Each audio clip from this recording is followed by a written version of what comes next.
Usema hotuba ya bajeti Wizara ya Ujenzi ndani. Kabisa. Haya. Jana nimesikiliza Wizara ya Ujenzi kupitia waziri wake Ulega alikuwa anawasilisha bajeti yake siku ya jana. Na wabunge wengi wametoa mawazo yao kutokana na kile ambacho wanakiona pamoja na bajeti ambayo waziri Ulega ameiomba kwenye wizara hiyo husika ya ujenzi. Lakini nilimsikiliza mbunge wa Geita Msukuma akitoa hoja zake bungeni Dodoma siku ya jana, na kiuhalisia mimi nimependa yale ambayo ameyazungumza. Unajua Msukuma ni mmoja kati ya mbunge ambaye kiukweli sio kwamba wabunge wengine hawafanyi majukumu yao au hawako pale kwa ajili ya wananchi, lakini Msukuma mara nyingi huwa anaumizwa sana pale ambapo wananchi wanapitia changamoto.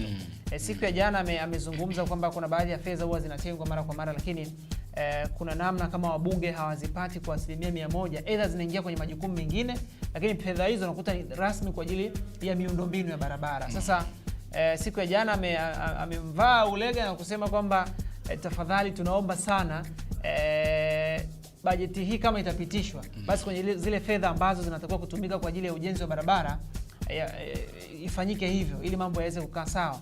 Amezungumzia mikoa mbalimbali, mkoa wa Geita, Mwanza, amegusa Arusha, amegusa Singida.